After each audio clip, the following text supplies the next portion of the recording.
Guys, wait. Good morning. We're having a good day. I'm hoping that audio sounds better all around. We're going to test that today. That graph we're looking at on the cover is not a pretty nature picture like I like to use. I actually don't know where that chart comes from. Climasphere posted it on Twitter in response to some idiot talking about climate and trying to defend climate denial. And I can't believe that anybody today would still be denying climate change or climate science. And that chart, which is the same chart that Al Gore showed in his 2006 film, Inconvenient Truth, that line hasn't changed. And it's remarkably different from all of the other lines if you look at all the other lines. And that pattern, which really to me looks like an EKG, it looks like a heartbeat of a planet, right? These cycles, we see the greater cycle. And then all of a sudden we see this, what looks like, I don't know, a heart attack. We're about ready to flatline. I don't think you need anything else. Just, really? So, anyway, good morning, everybody. It's a nice picture. Who do we got here? We got Markus with us today, of course, this morning. Good morning, Markus. Good morning, John, and good morning, America. Terrible job of getting you on camera. Oh, shit, I didn't even put you on a camera. Hang on, everybody. Just give me a second. Let me put Markus on a camera over here. I was so worried about all this other stuff. Shit, I didn't have to get up. There's Markus. Okay, again? Yeah. Again. No. They can hear you. They can hear. Good morning, everybody. Yeah, it's a crazy day. Good morning. Hey, Steve Collins. What else we got here? Got Steve and Charles Mon. Good morning, Charles. And Manic, Jupiter Judy, Froze, Al Walski. John, there's a low rushing sound in my audio. There is? That sucks. All right, well, we'll try to see what we can do about that. I guess. I don't know. Sounds like a river going by. Good morning, Markus. Good morning, Judy. Justin Bryce. Hey, how you doing, Justin? Good morning, everybody.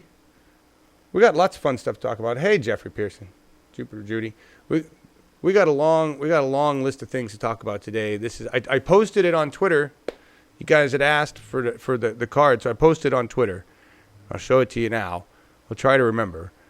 All right, but the first thing I want to remember right now is that later on today, 7:30 p.m. Pacific, we've got Chad Talks with Tina Podlodowski.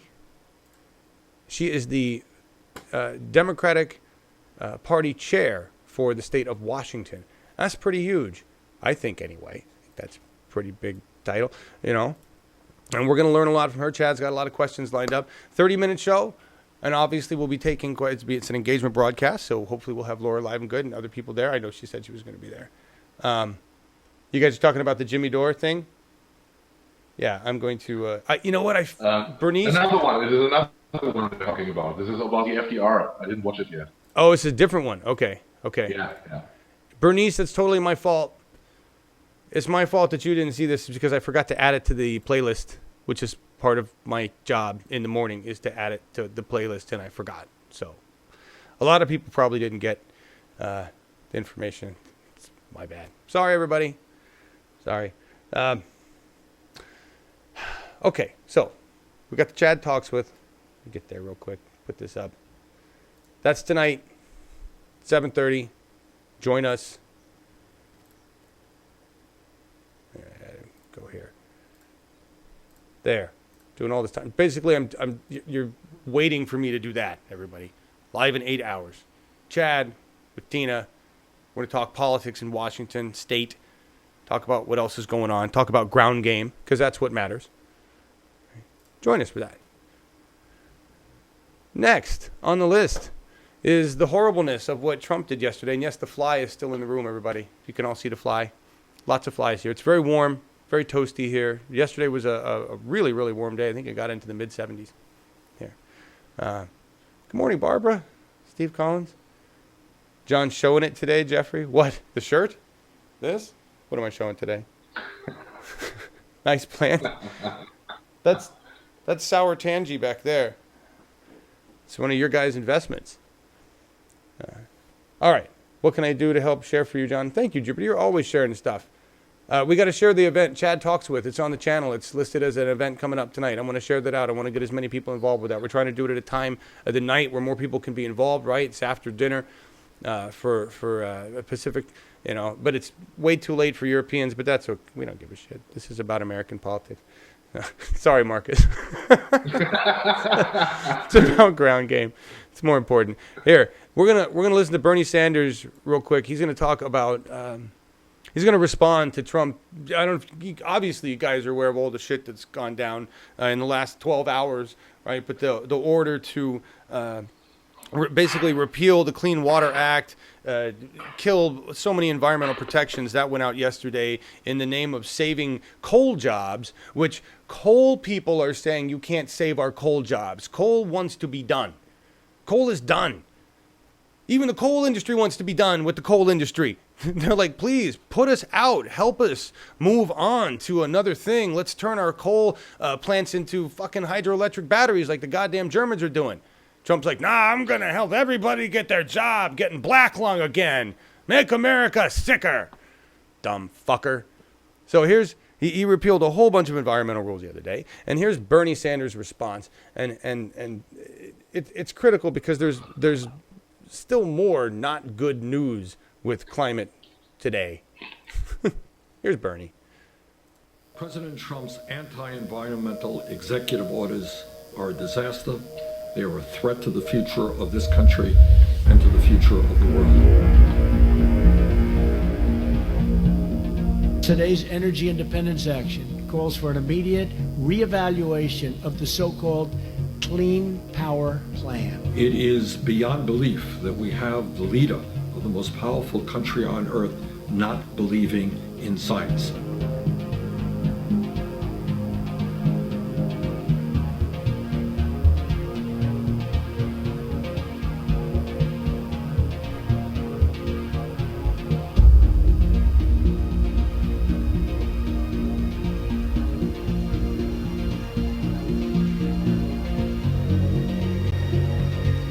We will put our miners back to work. Obama has decimated the coal industry, decimated it.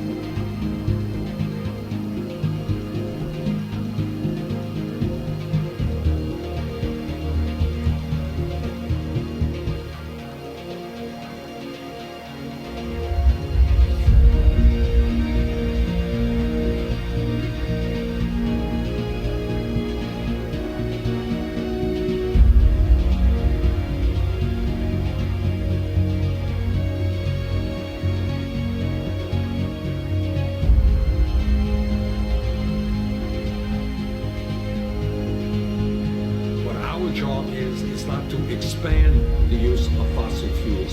It is to significantly cut back on fossil fuel, move to energy efficiency, move to sustainable energies like wind, solar, and geothermal.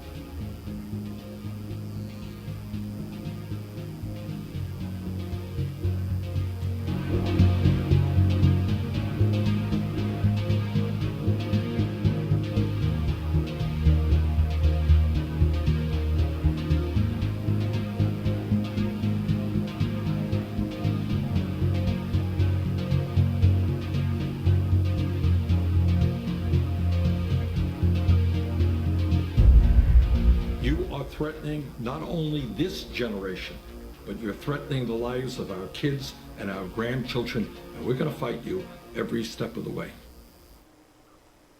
Yes, we are. Yes, we are. Nice.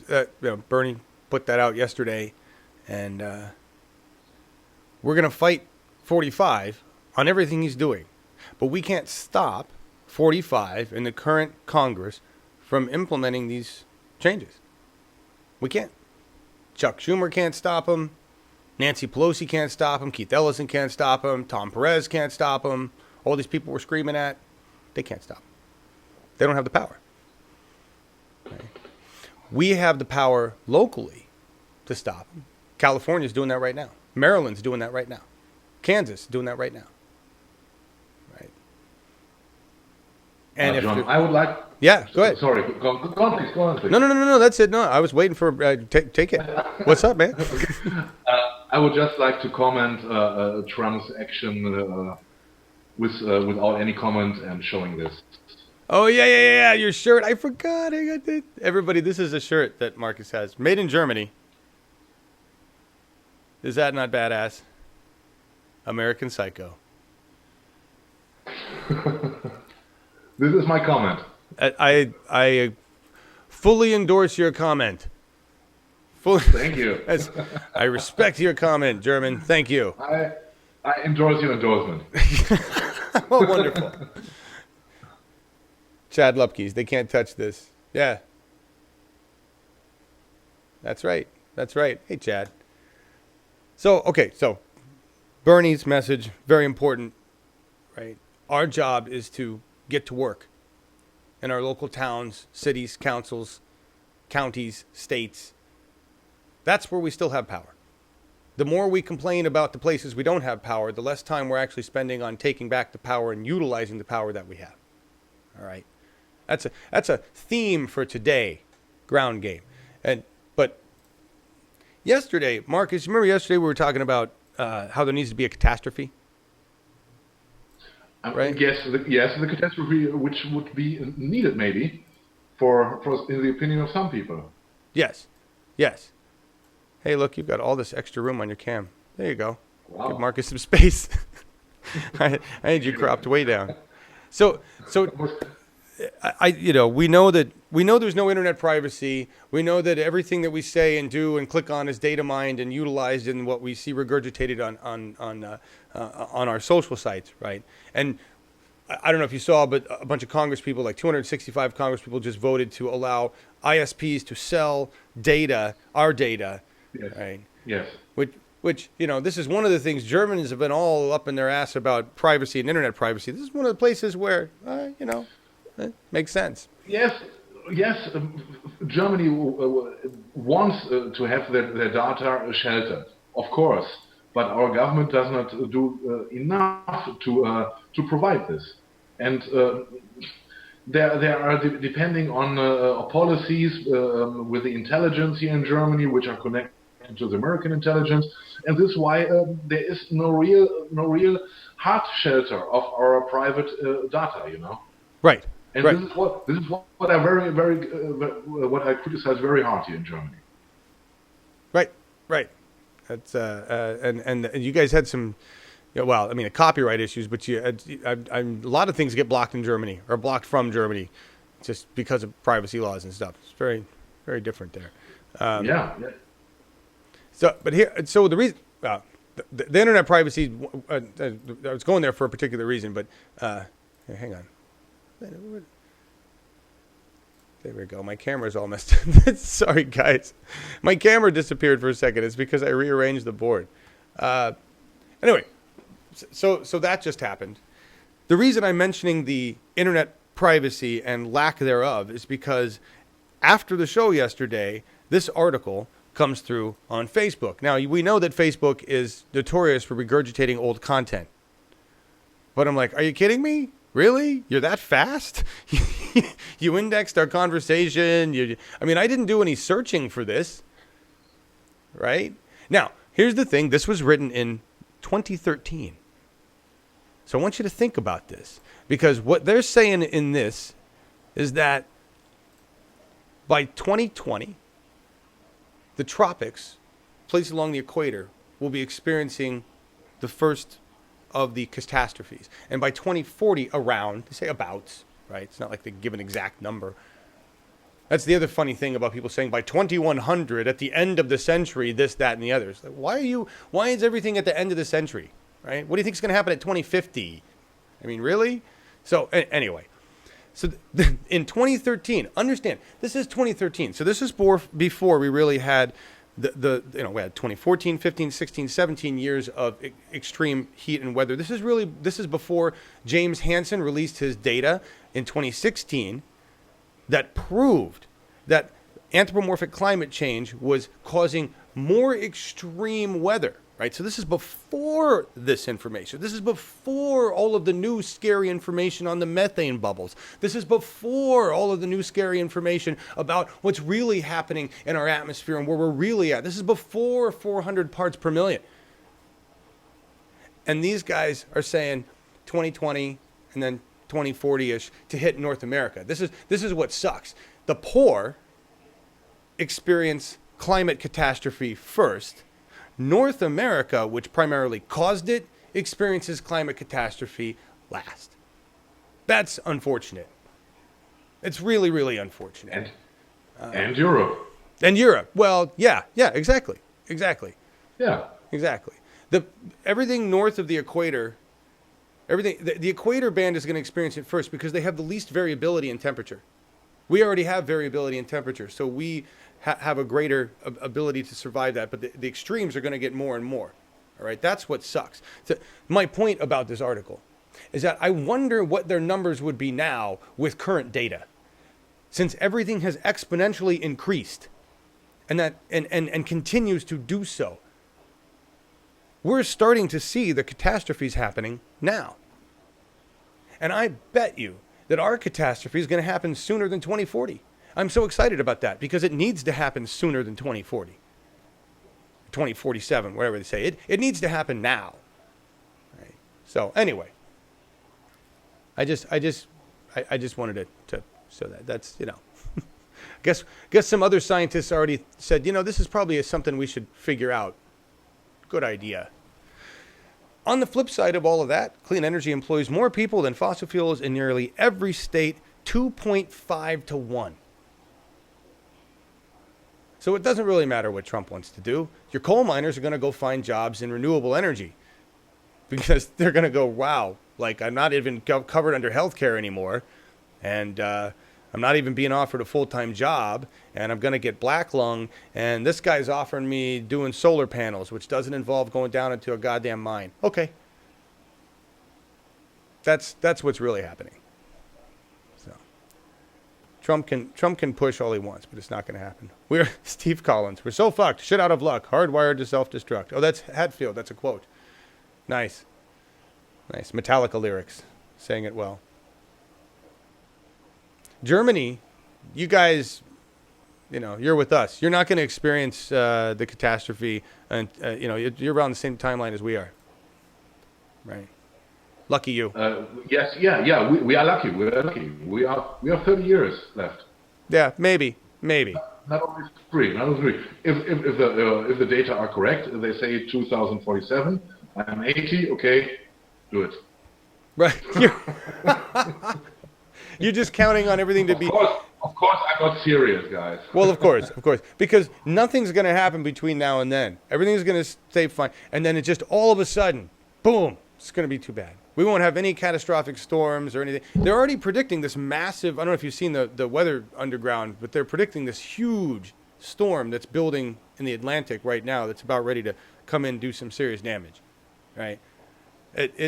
I'm excited. Weather is fun. The Weather Channel has got the highest rating. It's amazing, The weather is exciting to watch. And what's funny is that they've elevated the weather in the United States. Everything is extreme now. So when they don't have extreme weather, when it's just like spring, they have to call it severe thunder threats. Severe rain threatens millions. Like that's called spring. And that's what's happening. Wait until they come to describe it as biblical. Then the shit is really going on. What, describe it as what?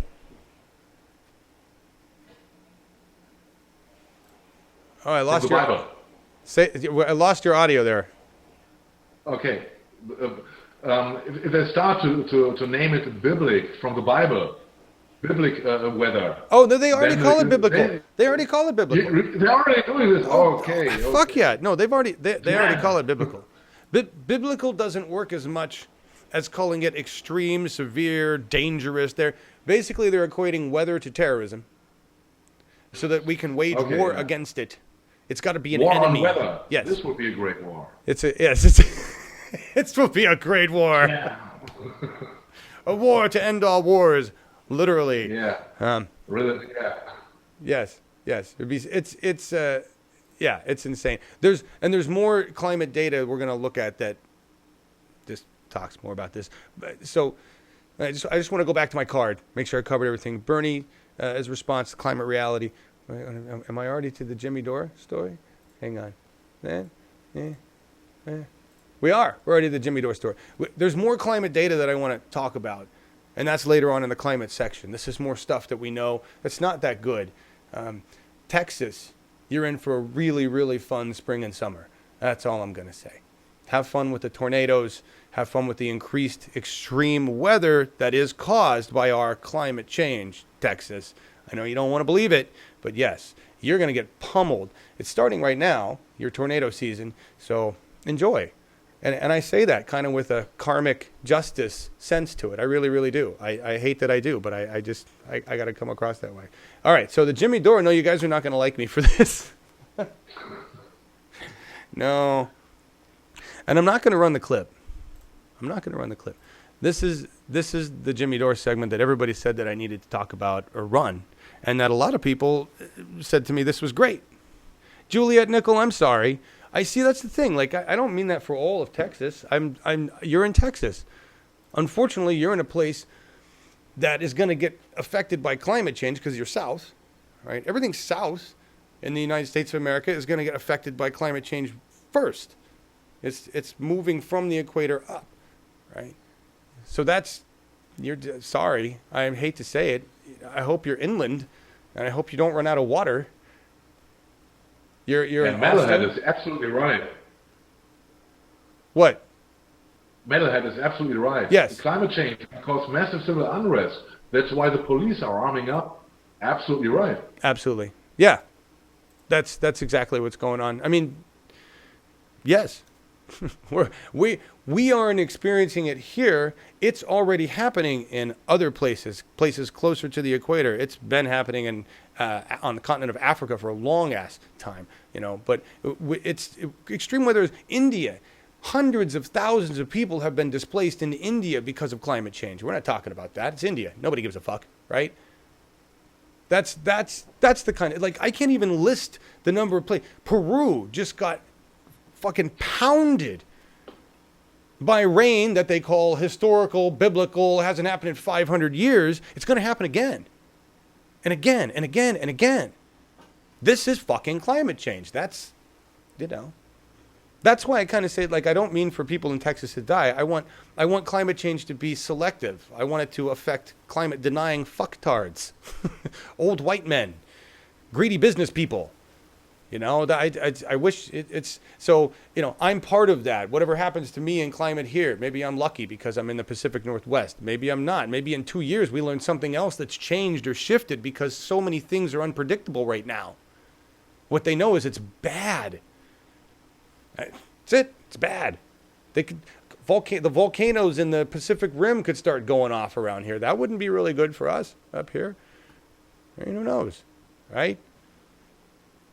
Drought started. Yeah, exactly, Michael Stapleton. Drought has started. Food shortage has started. We're just now. We get it, right? Mainstream media is not reporting on it. They're not focused on it, and I think when we're faced with millions of refugees who aren't going to ask to be here, they're just going to show up pissed off, hungry, trying to survive. And if you think about it, America is going to be the place that rage goes. And it's deserved. So, something to worry about. Anyway, the Jimmy Dore thing. I'm going to move on from climate. Let's talk about something maybe a little more positive. A little more positive simply because I disagree with Jimmy Dore here, and I disagree with Michael Tracy. And I listened to as much of this as I could to understand what they were saying. I listened to Jimmy Dore's fantastic rant. I love Jimmy Dore, right? Markus loves Jimmy Dore, right, Markus? Absolutely. Right. Absolutely. I think Jimmy Dore's a badass. I think he's a fantastic comedian. I think he's right on the mark with a lot of things. Not this one. All right, not this one. Here's why. Keith Ellison is saying, buck up, meaning stop whining about shit you can't control in the Democratic Party. Focus on what matters, which is the issues, because that's what Bernie says. Focus on the issues that matter. Focus on the power you can control. Focus on your state, your local, rural community. Focus on being a part of your government. What part of government are you, Jimmy?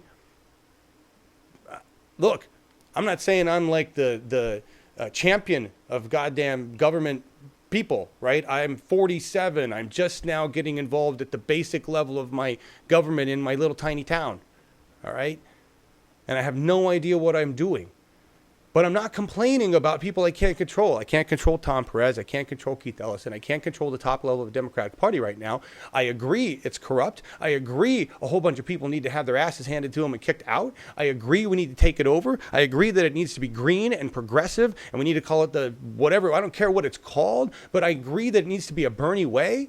I agree with you on all of those things. What I disagree with you on is that we need to spend time butthurt whining that Keith Ellison told us to buck up, children, and get to work on your democracy. And we are children in our democracy. We are learning how to be a democratic society again. We are learning how to control our government through democracy. And the first step is being in it, not complaining about it. Voting is complacency. Active democracy requires being involved. So, Jimmy, I know you do a shit ton for LA. I think that's where you are. And I know you're out there and you're active and you're protesting, you're going places. And that's awesome. We all need to do those things. But I suggest if you want to feel like you have control of the Democratic Party, go get in it.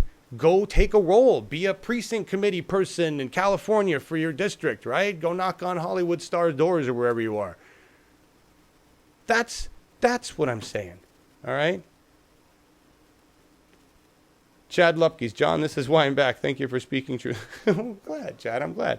And we talked earlier about this before we started the show. And I watched the clip of the Jimmy Dore show as well. And my opinion on this is that, first of all, I absolutely adore Jimmy Dore. I love the Jimmy Dore show, and he was so about so many things.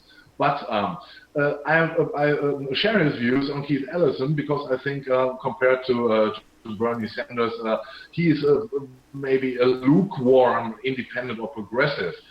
Remember when the DNC chair election were, and this young guy, Ronan, made him look ridiculous on stage. And I think Keith Ellison is a lukewarm, and he's not a serious person for progressives and independents.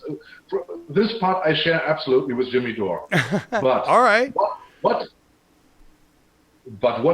is that he's only stuck in his hatred against the Democratic Party and forgot to differentiate between the top of the party, the DNC, and the ground, the locals. And I would wish that he would more address to those who decided to get involved into politics and started at the ground game in maybe the Democratic Party, and he should give them also a push, in my opinion. He should not show us only the negative side of the top of the Democratic Party, of the DNC, which we all know what's going on there, but he should also show the efforts coming from the ground games. Yes. This is my opinion about it. Yeah, and so, yeah, I'm just looking at your guys' comments, and I just want to make sure you guys understand what I took from the video. And it's kind of what Froze is saying, that Jimmy says, fuck the Dem party and move on to a party that will at least try to serve the people. That's what I thought was his push at this point, I thought that's what he was saying with this. And if he's involved with the Democratic Party, or great, I'll ask. It's not like Jimmy Dore talks to me, and he doesn't know who the fuck I am. Right? So, but I mean, I'll ask him on a show, or I'll get in chat, or you guys help me ask him, what is he doing locally? But that's kind of what I thought he was saying, was screw the Dems. I'm like, no, I'm not going to screw I'm going to become the Dems. That's, like, I laughed about this. I laugh when I tell Markus this, but I'm going to go around, doing my precinct committee thing, learn how to do that, which is cool. And then, like, if somebody ever asks me, hey, John, we'd like you to run for this particular job. Okay, I'll consider that. But I'm going to run as open as I can, And that's the thing. It's like, it makes it much more enjoyable if I can just stick to being me. I got nothing to lose. I'm not interested in a career. right? To me, that's the exciting, fun part. Oh, you think I'd be good at that job? Okay, let's do that. But I'm still going to smoke my weed. I'm going to talk about it. I'm going to hand out joints for free to people. Is that okay? I'm going to be me. We can make this democracy what the fuck we want it to be. It doesn't have to be stick in the ass. It doesn't have to be all old white men afraid of vaginas. We can evolve this democracy to something badass and awesome and cool. And maybe Keith Ellison isn't the perfect representative of that. All right. Maybe Keith has a long way to go. Maybe everybody in the party has a long way to go. And Bernie Sanders is just the ideal standard by which we have to live. Great. I'm going to, as I talked about yesterday, I'm going to take what I see modeled in Bernie and I'm going to do my best to model it in myself, but it's going to come out different with a John Ellis flavor. Means it's going to smell like cannabis probably. That's the difference, right? We're all going to add our flavor to it, right? I have something. What are we saying? Right, Justin. That's what you want to do. That's awesome. That's awesome. And here's Perez will rig it for Clinton in 2020. Metalhead. No way. There's no way that will happen. If they even start to run the Clinton engine, we will shut that shit down so fast. If half your party is already going to say fuck you, Hillary, it's not going to happen. And let me give you guys my proof. Okay, if Ellison is a warmonger, James, fine. We can deal with that. He's one person. And right now he's one person who really doesn't have any power. Let's make that clear. All right. We're just talking about party chair and whatever job, you guys, that's like a buddy role he's given. Let me give you the reason I'm kind of excited. Scott Galindez dropped this article. That's not the right article. Here. We're going to go to the Micah thing last. Scott Galindez dropped this article. This came out yesterday. Tom Perez announced that he has asked for all of the DC or DNC staff's resignations. All right.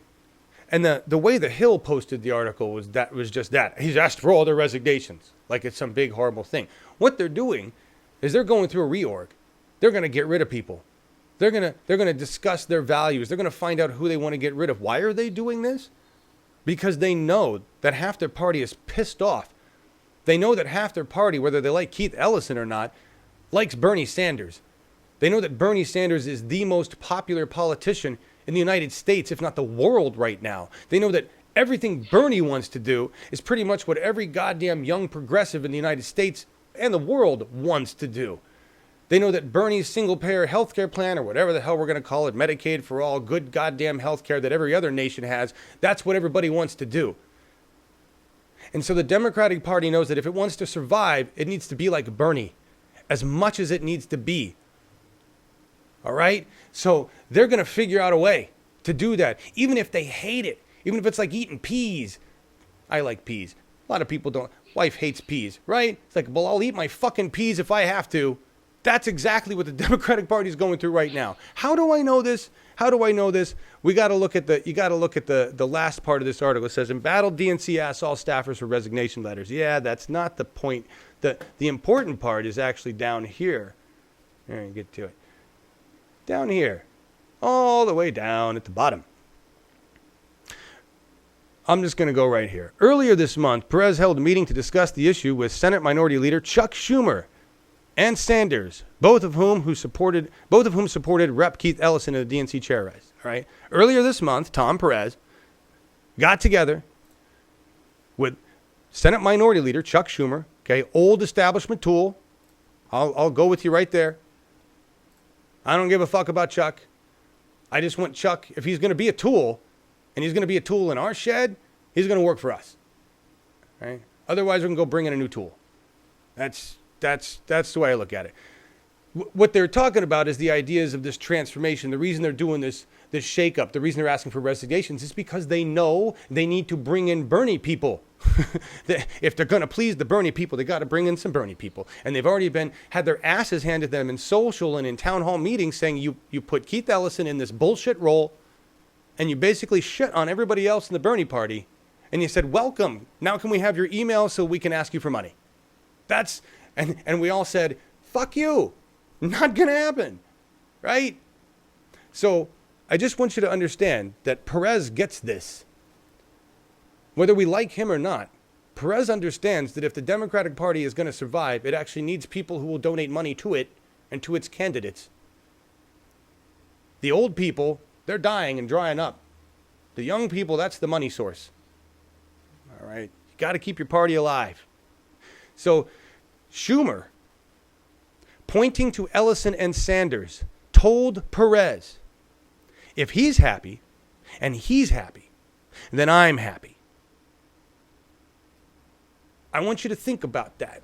That's how politics works with old men, old white men in our government. If they want to keep their jobs, if they don't want to have their asses handed to them at their next town hall, then they go, where's the country going? That way? Okay, I'm that way. And we may need to get rid of Schumer. That's fine. But for right now, he is on the Bernie wagon. And let's use that tool. Let's use it. All right? So there.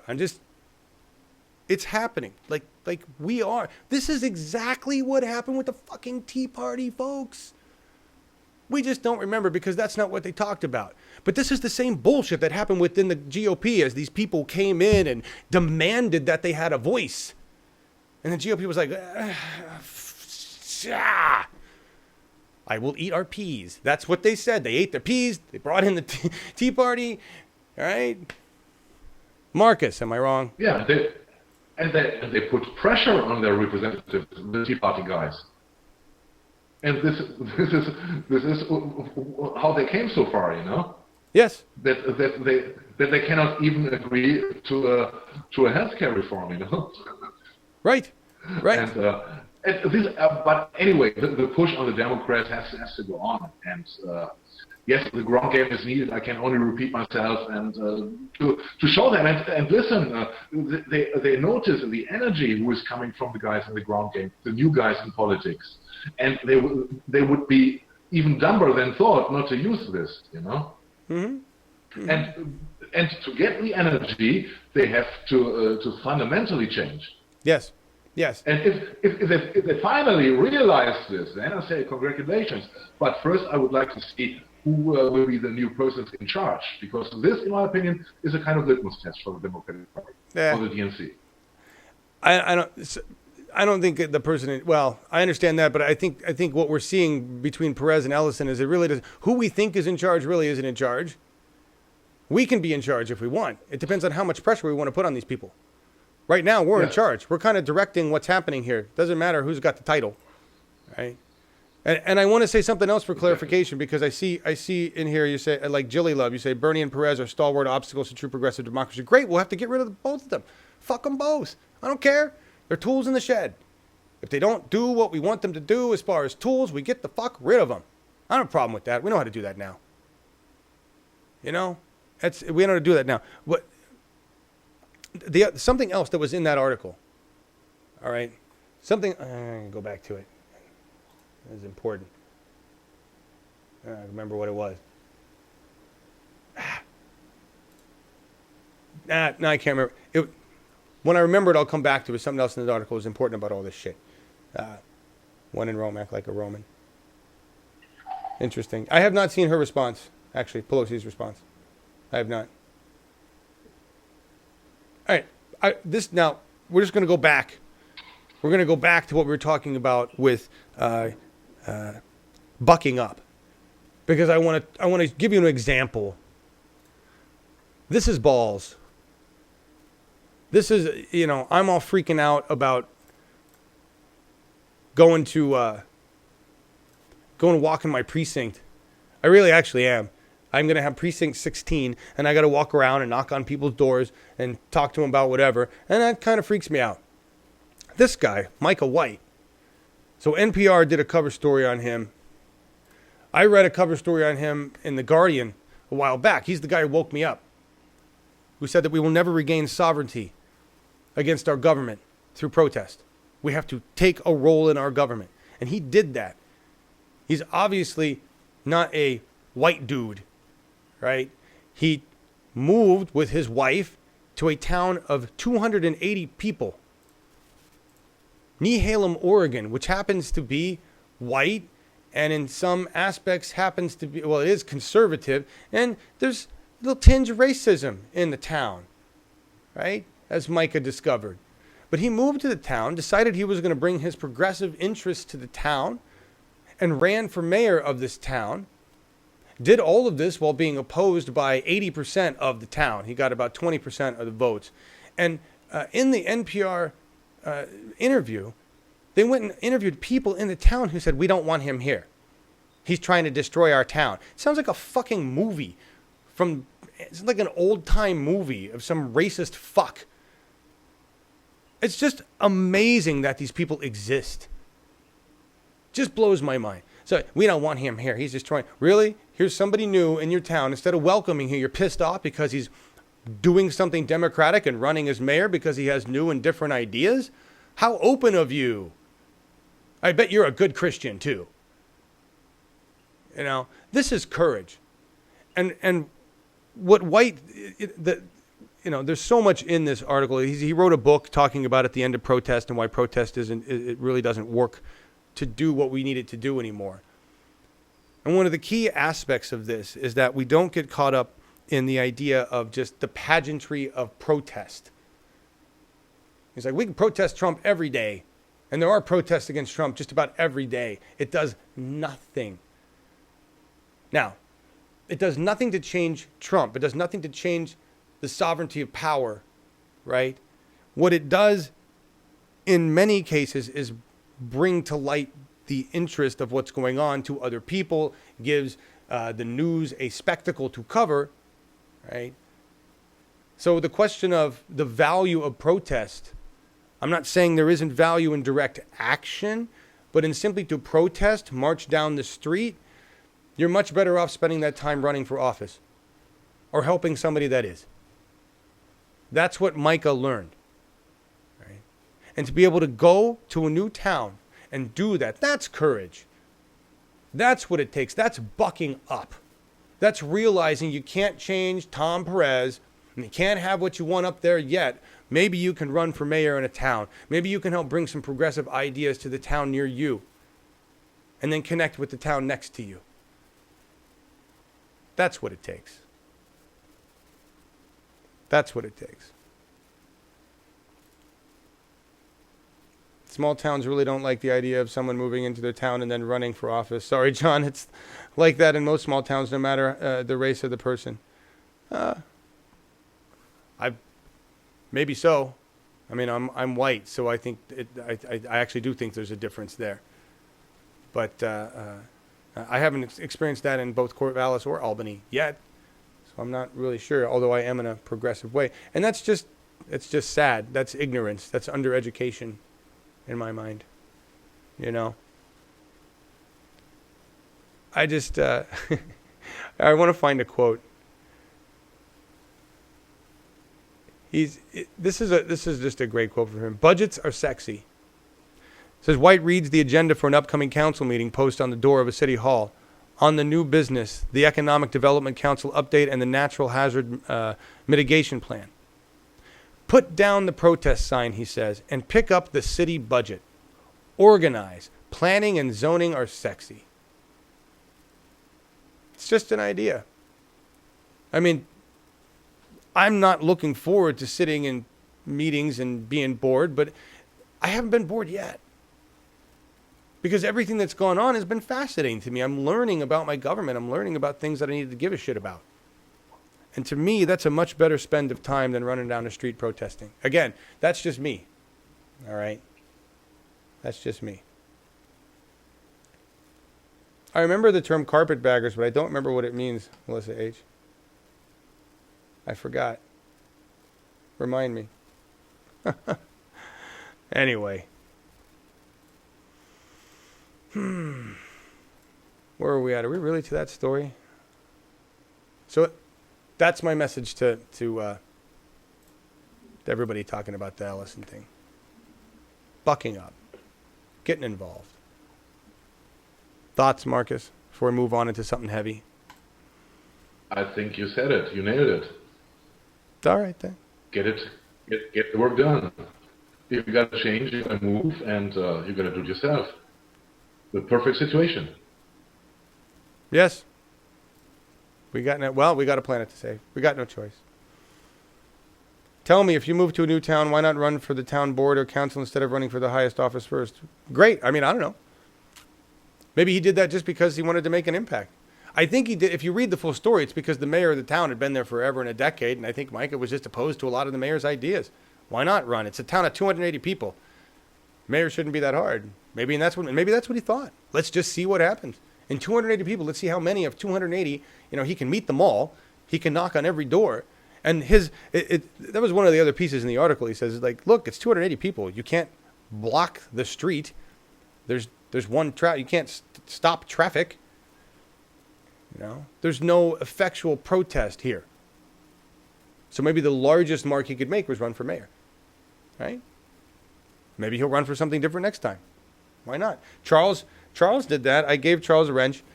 Charles ran for a position that he ran late, and he ran for something he wasn't likely to win, but he got 40% of the vote, which means he can try it again next time. He'll probably win.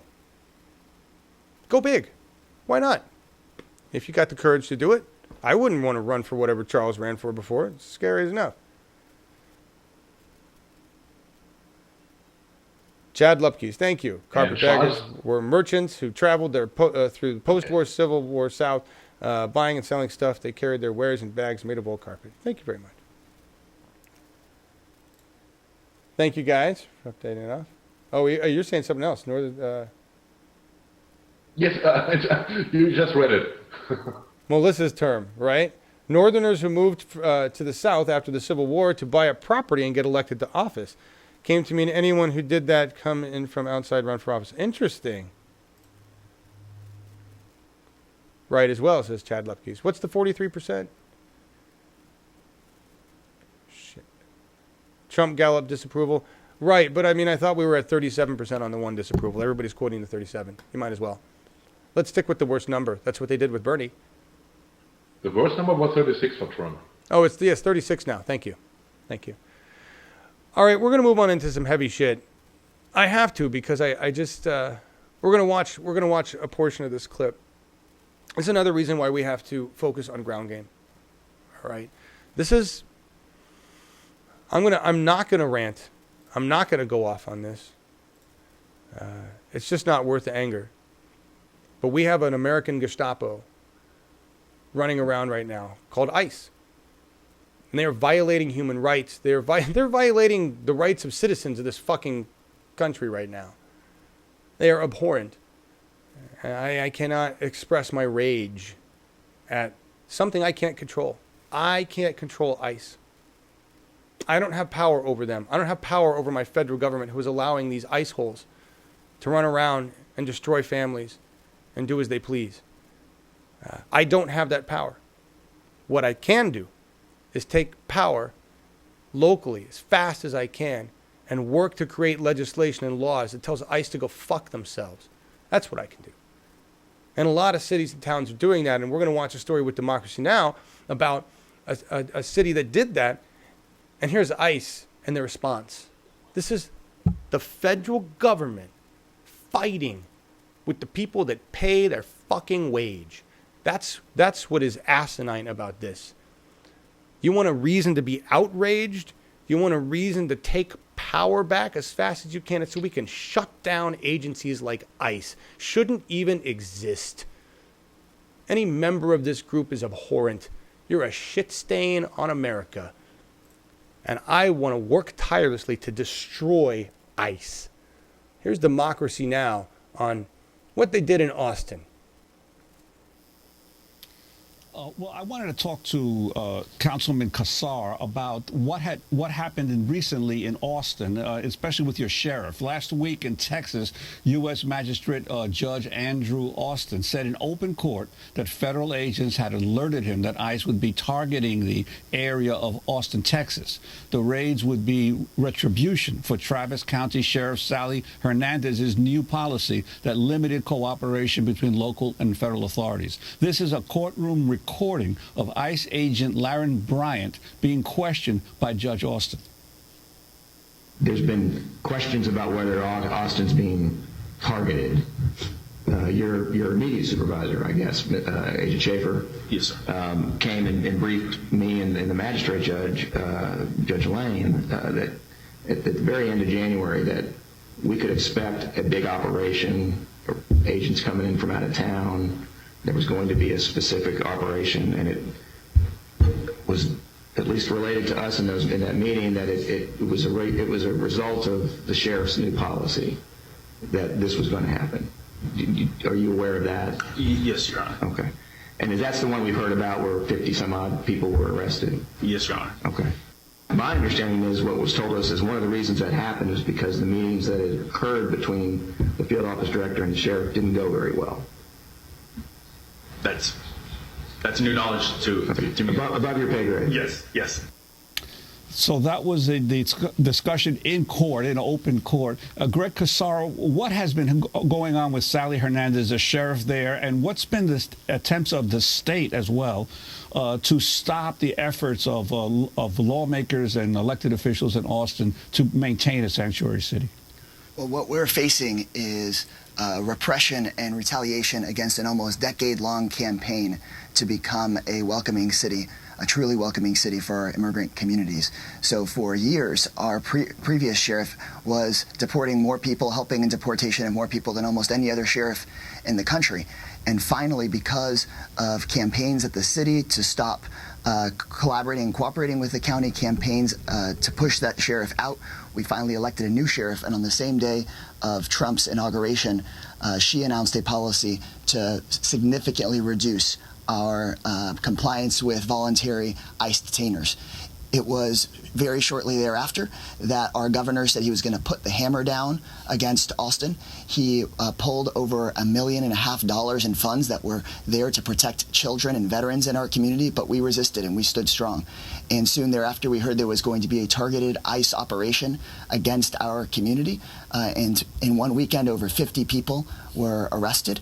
And ICE denied that there was even an operation going on. And once we called them out on that, they denied that it was an operation sweeping up large numbers of people. They said they were targeting folks. But it soon became very clear, because of my own constituents were being picked up, that over half the people that they picked up had no criminal history at all and were on no list whatsoever.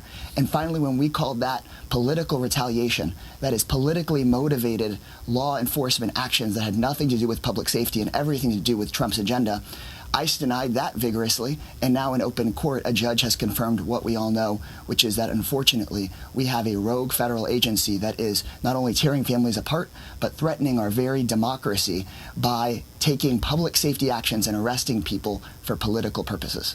You have the second highest undocumented population in the country in Texas, only next to California. That's right. And what makes us different than California is that we are governed by a statewide regime that is aligned with Trump's politics of mass deportation. And so a bill has been filed. Now, because they couldn't pull enough money away to make us submit, they couldn't send enough ICE agents into our communities to make us submit.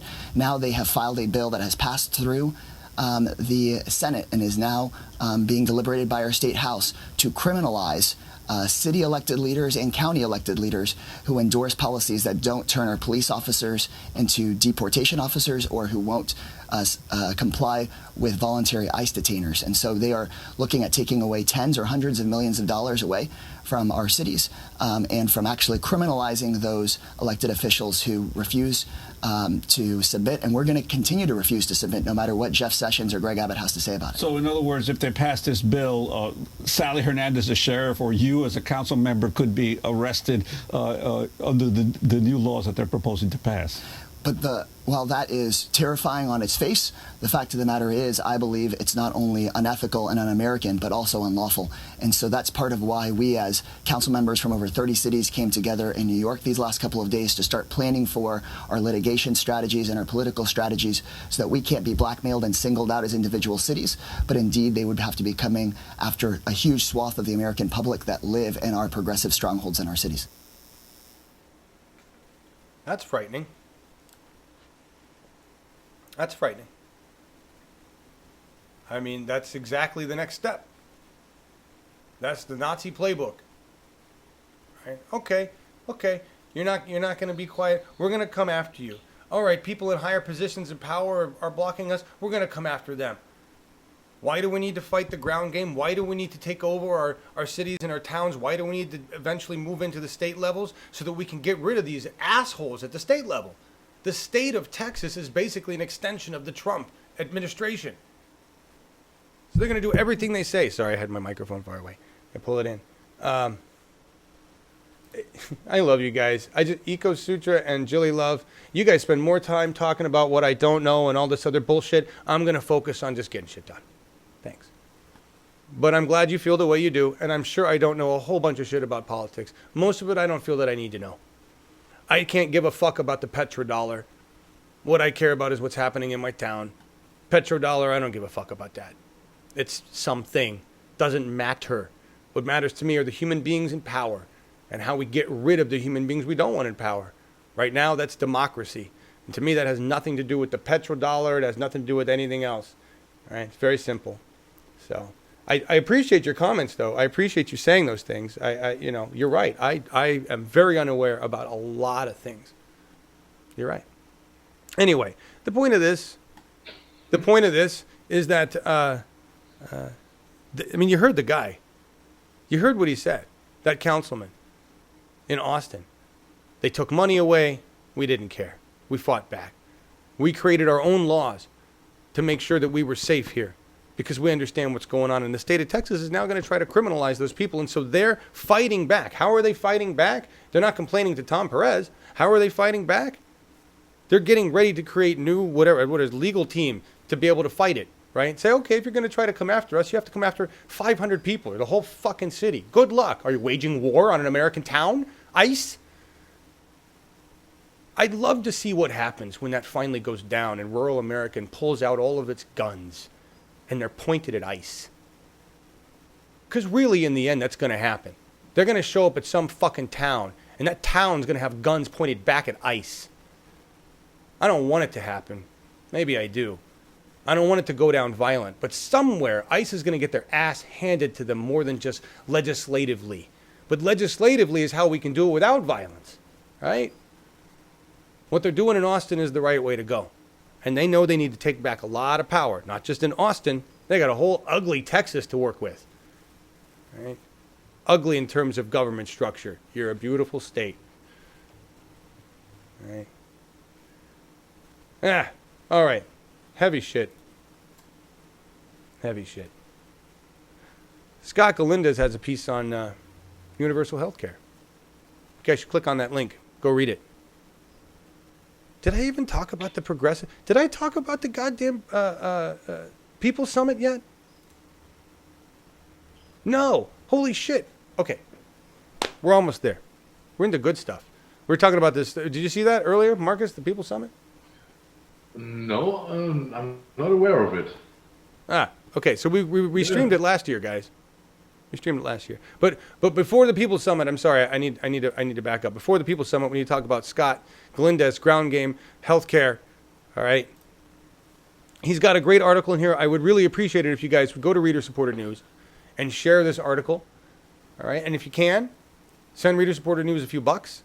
This is where Scott Galindez hangs. They're good people. Scott is going to travel to Chicago, and he is going to stream with the Live View Solar, we're going to stream the People's Summit this year, which has Bernie Sanders and Jane Sanders headline, which is badass.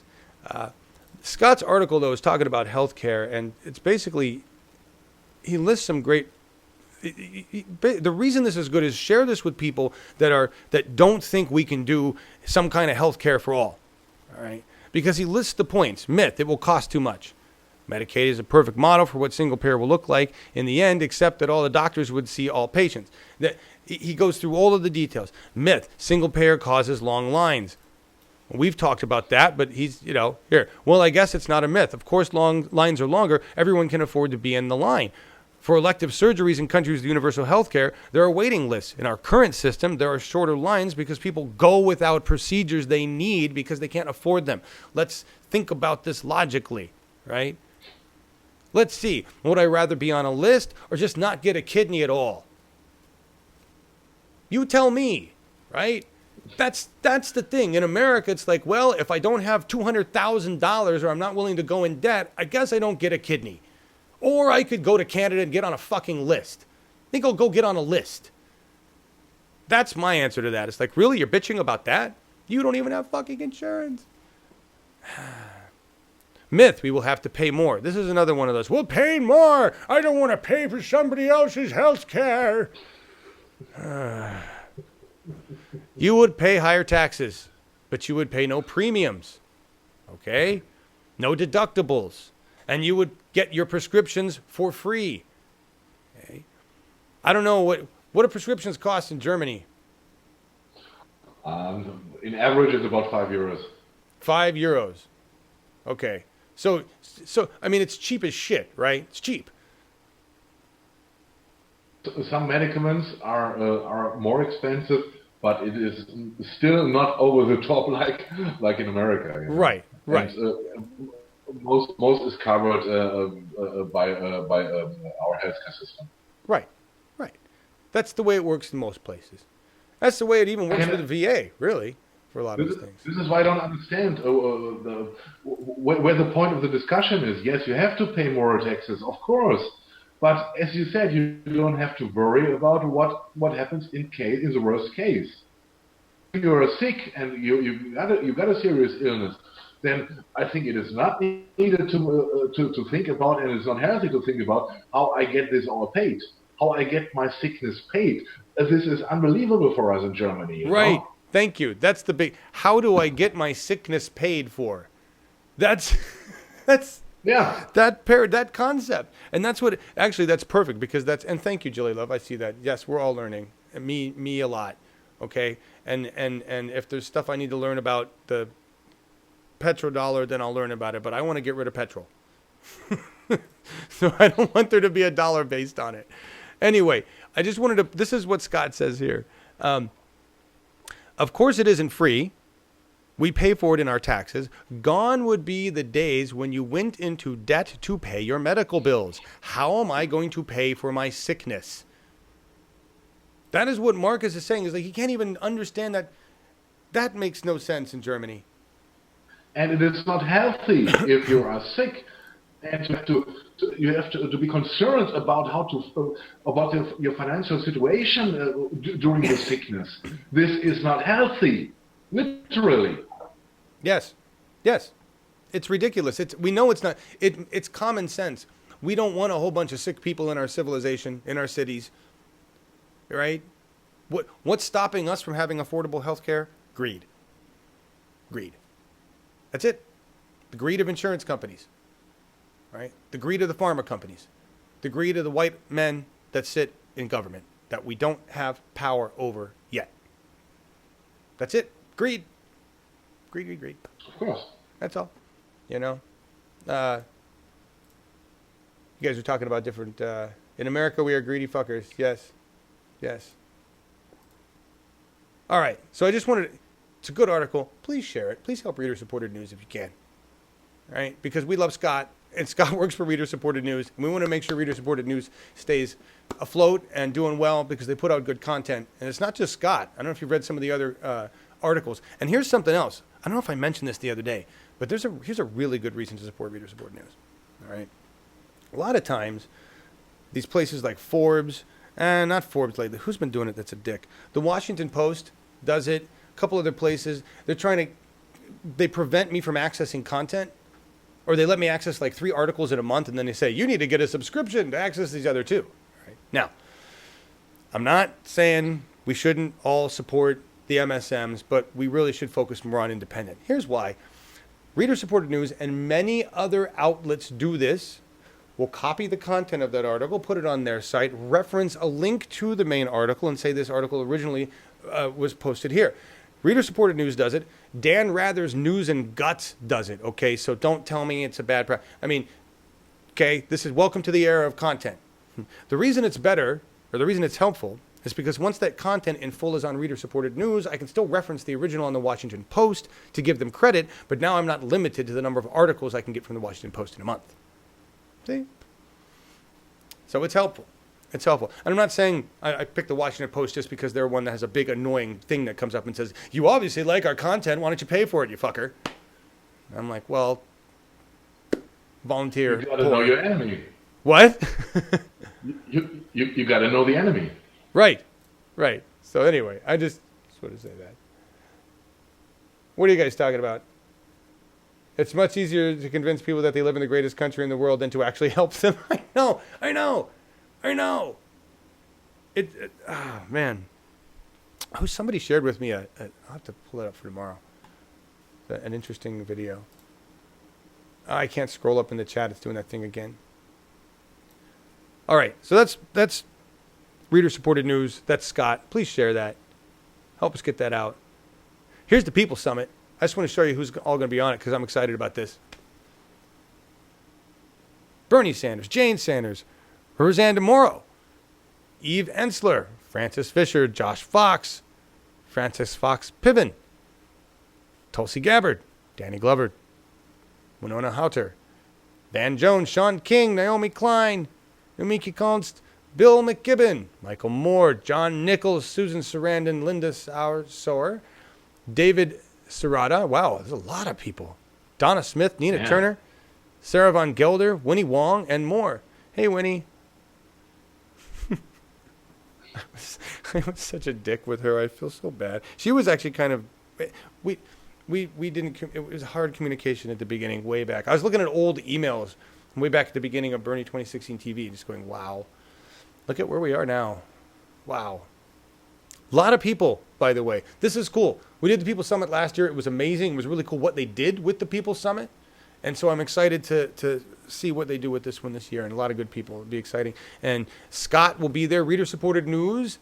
We'll be coming up with a budget to send Scott there, which is why we need to help reader-supported news. All right? And hopefully Luke Mitchell will be able to connect up with Scott. And we're probably going to need to help Luke Mitchell and Scott a little bit get there because I want Scott to go with somebody else. I don't want him to go there by himself. That's going to be a lot of days. I don't even know how he's going to pull it off. All right. So I want to do this so we can stream it. Yeah, we're going to stream it, Melissa, with the Live View Solo. That's what we're going to do. June 9th, 10th, and 11th. I am so excited. I mean, we got a few months, but yeah. Yeah. I'll have to go back and find the footage from the last year. Yeah, I think I must have seen it on your show. I'm sure about it. Yeah, you watched it with us. You watched it. Okay, it's Friday, Saturday, Sunday in June. All right. Yeah. Sounds cool. It was great last year, Metalhead. It really was. Yeah, I'm excited about that. I'm excited. Okay, so I had to show you that. What am I missing on my notes? People Summit. Bernie will be there. Yay. Okay, Kansas. I just got to say, Kansas has it going on. For a place that I didn't really think was all that progressive, they're doing some progressive stuff.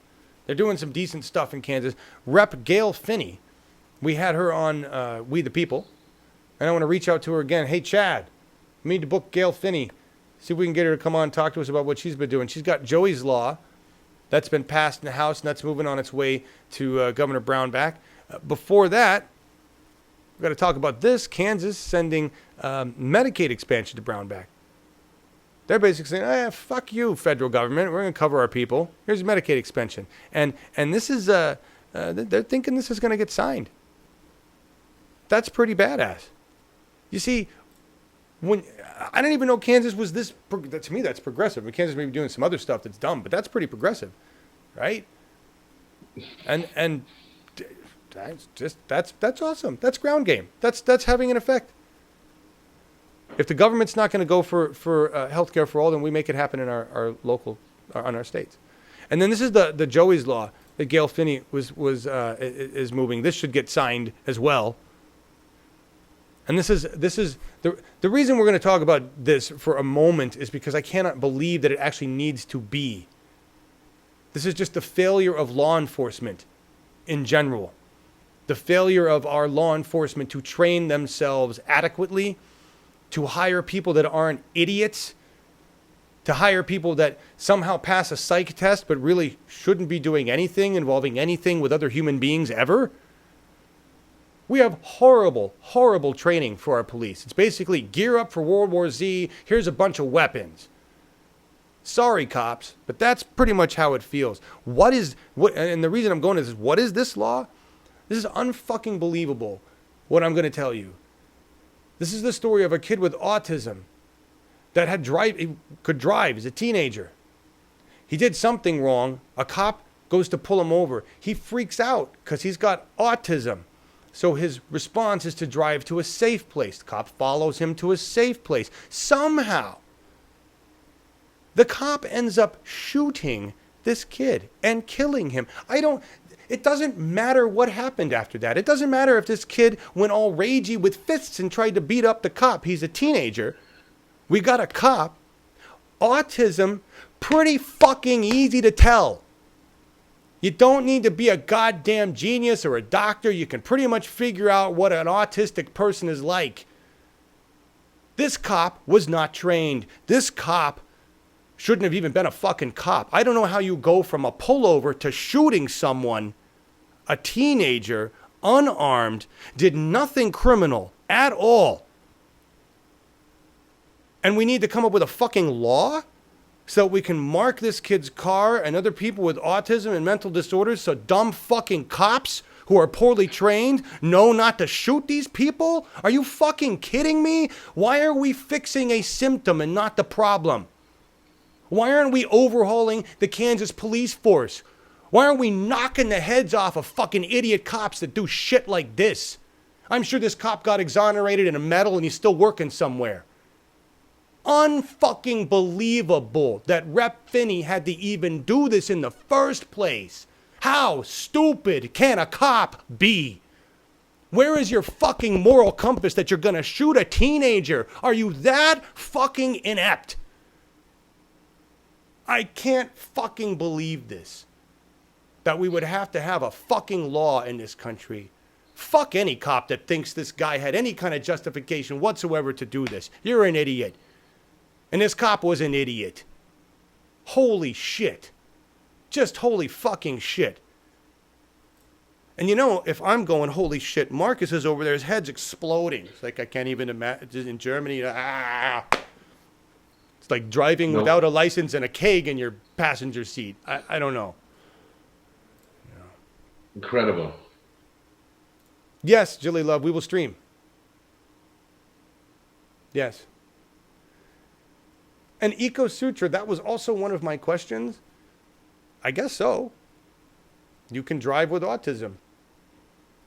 There's a lot I don't understand about the disorder. There's a lot we all don't understand, which tells me there's a lot of fucking cops. They don't even get training on there's no mental health training for our cops at all, for themselves or for anybody else in the community. That is like, if they're bad and they're angry, shoot them. Then make up a story. I think it should be normal that that the graduation of the autism is be judged. I think guys who are suffering of the what was the name, Asperger syndrome, they are capable to drive cars and live a daily life, And others who are struck harder with autism, for them it's a major problem, And I doubt that they will have the chance or the will to drive a car at all. Agreed. Yeah, I'm looking at your comments. Too many losers get cop jobs. Agreed. And yes, Stock Post, that also happened. There was a veteran that was burned. There's been a couple. There was a guy that was burned, boiled in jail. There was a veteran that was killed, just left there to die. They laughed at him, just watched him dehydrate. Our law enforcement system needs to be gutted and cleansed. And I mean that in every sense of that word. I don't know how we get rid of these shit stains, but we got an awful lot of them. An awful lot of them in our law enforcement system. Just disgusting, vile Neanderthals. They need education, they need a hug, but first they need to be separated from the rest of society. Anybody that would shoot a kid with autism after a routine pullover needs to be separated from society. That cop should be in prison right now. Should be in prison right fucking now. All right. Moving on. We're moving on to the climate section. All right. Yes, introduce peace, Upstate Raider. By the way, I see your Raiders sign there. I know people are sad in Oakland because you lost the Raiders, and I suppose you should be. And Las Vegas, you guys just got screwed paying for a really big fucking stadium, and you're getting the Raiders. Not really sure what kind of a deal that is. I'm not a big football fan anymore, but back in the day, the Raiders were known as like the most hated team because they broke all the rules and they were kind of like the assholes of the football league. And Al Davis was considered like the evil Darth Vader of football. He's dead. There's some new guy. But just to say, sorry, Vegas, and sorry, nobody won here. No, nobody won. I don't know. Anyway. Yeah, Vegas, Melissa, which in a way seems like the perfect place for the Raiders, but they had such a home in Oakland. I don't know what the deal is there. I didn't really follow the whole thing, but yeah, weird in Vegas. Not even going to go there. I'm not going to go there today. We're moving on. Al Jazeera America, covering some truth for us. This is just a little clip about California.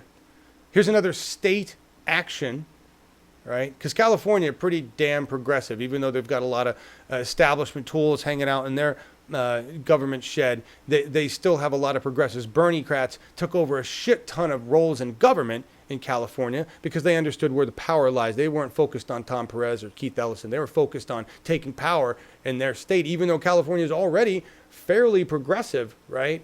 Here's a story about how, was it Jerry Brown? Here's how they're going to fight federal climate law.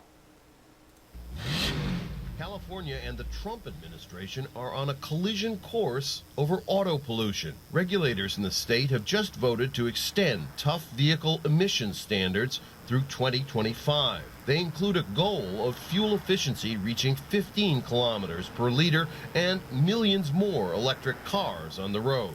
At the same time, the Trump administration plans to relax future implementation of Obama-era rules on emissions after automakers complained they were too burdensome and expensive. Staunchly Democratic, California voted overwhelmingly for Hillary Clinton last year. President Trump and California officials have sparred over issues like immigration and sanctuary cities for undocumented residents. California in many ways is out of control.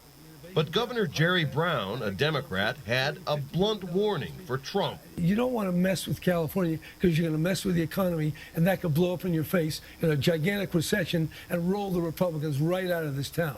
California imposed emission standards that were higher than the federal government's back in the 1990s, when crippling smogs flooded hospital emergency rooms with people gasping for air. Now, pollution levels are much lower. But California's leaders are committed to reducing emissions yet further, saying auto pollution is a major contributor to global warming. Over the years, a dozen additional states have adopted California's extra strict rules on auto emissions. And together, those states account for more than 1/3 of all new cars sold in the U.S. That gives California tremendous power in the marketplace. An automaker does not want to make different kinds of cars for little segments of the market. So they will look at the regulation that covers the most cars. California has had the right to put good, effective emissions rules in place, and the industry has followed those.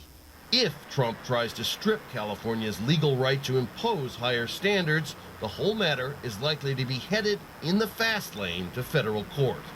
Rob Reynolds, Al Jazeera, Los Angeles. So the cool thing there, what this leads to, assuming that we don't have our climate catastrophe sooner than expected, is that as more and more states keep the emissions rules or do legislation like this and don't give a shit what the federal government does, all right, we're going to see this separation. We talked about this before. This separation between states that are actually growing and healthy and states that are falling apart and disheveled. And we already see that a lot in the Rust Belt, Middle America, states that have been dumbed down and repressed so much in terms of education and everything else that you see it. It's there. It's going to get far worse. And the people are going to be able to see this. Whether they're on the internet or on TV, they'll go, wow, mass migrations moving to states that retain EPA restrictions, that are actually working towards healthy Americans and removing of pesticides and all the things that real Americans want to. A lot of death and destruction happening in those other states. That's what it's going to be. I think it's going to have a massive effect on our voter base. I think it's going to have a massive effect on how votes are cast. I don't think either party recognizes what climate change is actually doing to America's decisions. Right? I think they're both very unaware of the full impact of that. Right? So it'd be interesting to see. I'm excited about California doing that, and good for them. And I hope Oregon follows. And this is the way we need to go. This is us taking power where we can and enacting laws that make sense. And if the federal government comes by and says, fuck you, California, we're going to take away federal funding, I bet you California is going to say, we're going to take away federal tax dollars. Fuck you. California does not need federal money. If California kept its tax dollars, they'd be fine. Quite frankly, California would be fine regardless. California is ranked number 6 in the world ranking of the wealthiest countries. California. Yeah, it is. It is. Absolutely is. And it's huge. And if you've got those other 5 states that they listed that were also dealing with all the cars, there's no way. Automakers are not interested in going back. They just made investments in moving forward. Why not? Like, you just killed, but we just planned our entire next several years of working towards electrics and lower emissions and all this shit. We're moving on the way to what the new consumer wants. And you want us to go back? No, not going to happen. It's a very good point, Marcus. Very good point. You guys I just want to say this. Phil, Britain, thank you for saying that. Violence is addictive. Absolutely. Listen to me. Sometimes I have to catch myself. Listen to me. It's horrible. I'm caught in my own indoctrination. I'm caught in the mindset that I have. That's 40 fucking years of violence is how we solve things. You guys are talking about football. Football is violence. Yes, I know there's strategy and all this bullshit, but it's violence, and it's gotten more and more violent. Right? Violence sells in America. Why isn't football, the European version, is so exciting in America? Because it's not really violent. Yeah, when one guy trips another, the guy gets up and throws a fucking drama fit, and they all run around, somebody gets a red card. And I used to play soccer, so I know. And I was a dirty soccer player. I used to do slide kicks all the time. Marcus knows what I'm talking about. I know, yeah. Yeah, I because I wasn't a really talented player. I could kick the ball really far, and I could slide kick. That was it, all right? So I was kind of like, the Raiders. Our team was kind of like that way, actually. Anyway, so that's soccer. You can't that's the worst you can really get, violence, tripping people and kicking, but you're not, like, slamming your full body into another person, and you're not, here. Soccer players today aren't wearing helmets. Let's just put it there. Nobody in soccer, they haven't put on pads or helmets or not in Kevlar. Football players, on the other hand, have gotten more and more armor as football has become more and more violent, simply because the whole concept at the beginning was rugby with just a little more organization.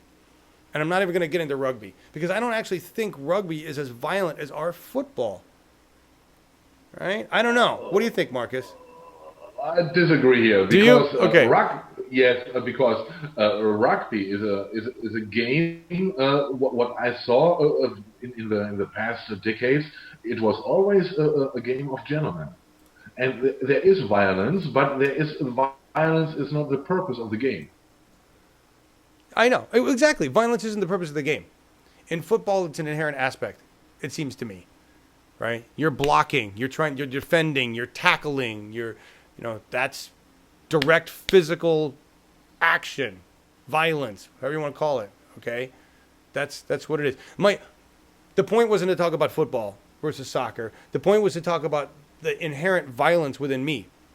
I want to go get angry and do violent things to the human beings in ICE. That's my immediate reaction. It's like, I'm angry at them. I want to go hurt them, right?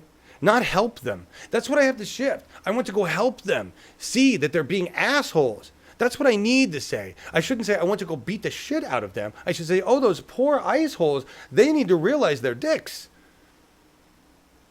That's the shit. But when I'm talking about them, when I see what they're doing, when I hear about what they're doing to these townspeople, I'm like, where's my baseball bat? I'm going to go beat the fuck out of my people. Which is retarded. I'm glad you said that, Phil, because that catches me all the time. Like, Argh. This is why running for office is so critical. Because you don't bring a baseball bat to democracy. You bring budgets. You bring knowledge, you bring information, you bring your decision-making abilities, right? We'll have a conversation about rugby another time, Marcus. All right. Put it on my list. We got 3 minutes left. We're going to run a little late. I'm going to fly through some of these things really fast. We're into climate and science. Boom. A no-brainer, tapping the sun's energy around the clock. I'm laughing at this shit because they make it sound like it's this new thing. It kind of is a new thing, but it's not really. They're just talking about using solar power with batteries. What a fucking concept. It's like, this is why Tesla created the Powerwall years ago. This is what he's been doing, is how do you get over that squirrel curve? When the sun goes down, there's no power, fossil fuel. No. That's called batteries.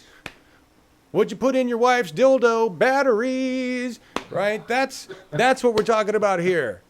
Okay? Big fucking batteries. I just... Okay. I'm just saying. So what they're calling it, solar plus battery installation at Portland's main fire station. They're putting one of these in, but they call it solar plus battery. Why isn't it just called solar fucking power? Because you need batteries to make solar power make sense. But whatever, call it solar plus batteries, this new concept in solar energy. I don't... But at least it's getting pressed, and at least they're telling. Hopefully, this will meet this kind of stuff will meet the billboard in whatever fucking town it was that said the sun goes down and the wind doesn't always blow. Anyway, addiction to violence equals mental illness. Then I probably have. I mean, I'm not addicted to it, but yeah, I think all Americans have some kind of mental illness with violence. I just wanted to go back to that. The whole point of this story, guys, is that the fire station number 1 in downtown Portland is getting solar panels and batteries so that it can function in the event of a power outage, which makes a hell of a lot of sense to be doing that for our fire departments, right? So badass. And they say they got like $90,000 in money from the city fund to do this, and so that's money that was already there. Taxes for it. There's a big renewable energy fund in city, Multnomah County. And so now they start doing this with all the stations. That's a no-brainer. No fucking brainer, because it eventually saves the taxpayer. Right? Fire station runs 24/7. Let's let it generate its own fucking power. Hey, no-brainer. Moving on. Now we go to Florida. This says, Sunshine State shuns solar as overcast New York basks in clean energy boom. Florida is unaware of the power of the sun. You ever been to Florida? The sun's everywhere. No. You can't avoid it in Florida. It's insane, Marcus. But they're unaware of the power, apparently. You know, you've got 80-plus-year-old Florida, brown, wrinkled, white women with cucumbers on their face, but they're unaware of the power of the sun. I just think literally, this is what they say. I'm not joking. There's a quote in here from Florida. It's like, unfortunately, not too many people know about solar in Florida.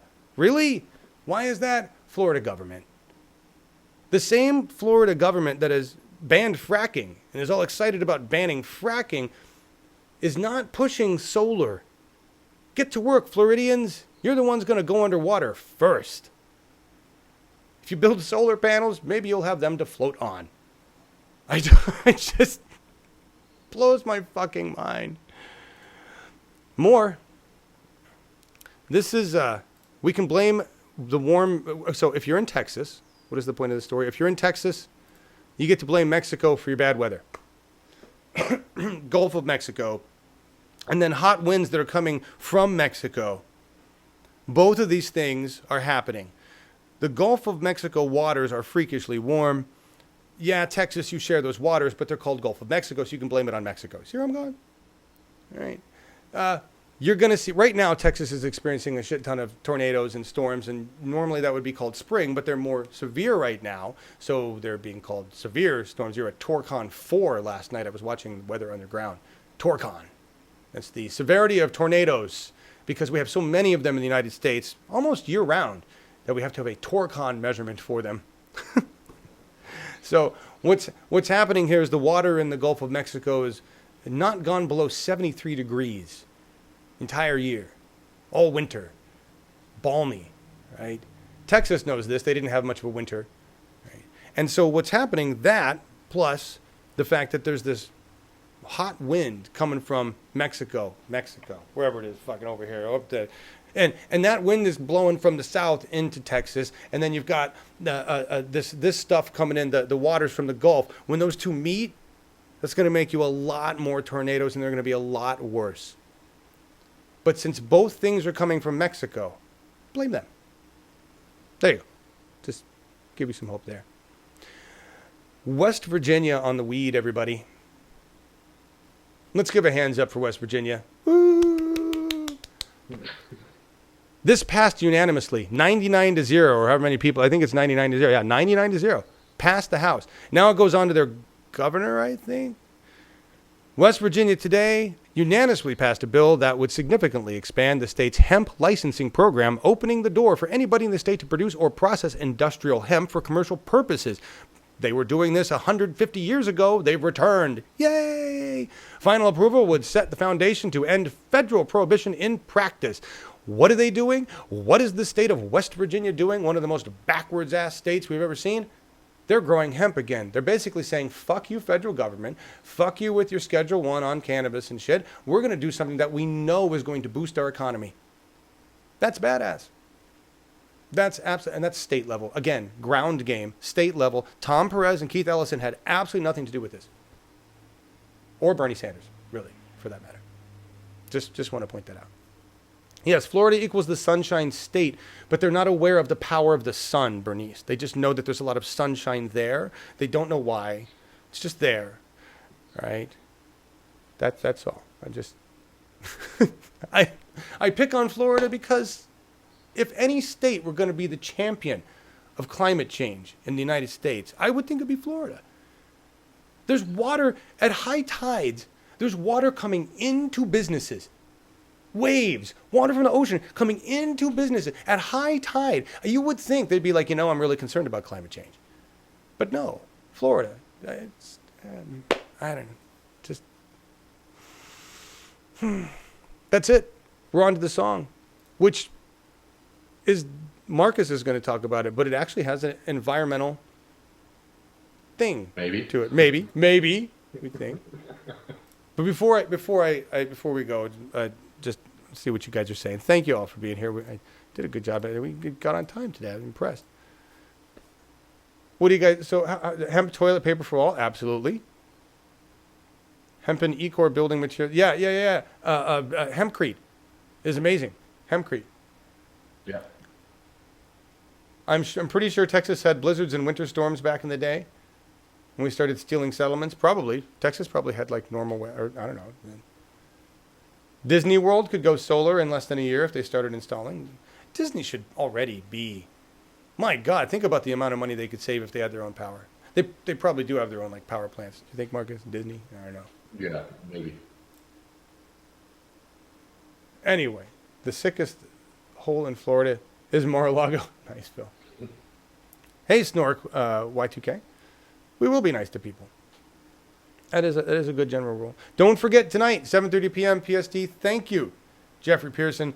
Do not forget that tonight we will be having Chad Talks with Tina Podlodowski, who is the Washington State Democratic Party chair. And Markus will be asleep. And I'll watch it in the morning. He will check with us in the morning. Markus, tell us about the song we're going out with today. Thank you, everybody. All right. It's one of my favorite bands. It's the Pixies. And I don't think that I have to explain or introduce them a lot because I think you all know them. They are the founders of or the godfathers of the grunge rock starting in the early 90s. And a funny coincidence is when grunge rock started, they decided to close the band, and they reunited in 2004. And when they became really successful, and there is some story about them that once Kurt Cobain was in Paris in a concert. I think it was Paris, and had a concert with Nirvana, and he ended this concert way earlier than planned to get to another place in Paris to see the Pixies live. You know? He was a big fan of them, and it is said that Smells Like Teen Spirit. He says, Kurt Cobain says about the song that he wanted to try to write a Pixie song. You know? And this one is a Monkey Gone to Heaven, and as usual, the Pixies, or Frank Black, who is the head of the Pixies and the writer of the songs, most of the songs, it may have an environmental aspect in it. Most of his songs are very hard to decode because he refers to science fiction and to mystics and etc. But I think it is a great song and not one of the hard songs of them, so I think you guys were going to like it. And that's it from my side, and hope to see you tomorrow again. Awesome. Thank you so much, Markus. See you, everybody. See you tomorrow on Awake. Here's the Pixies. Monkey Gone to Heaven.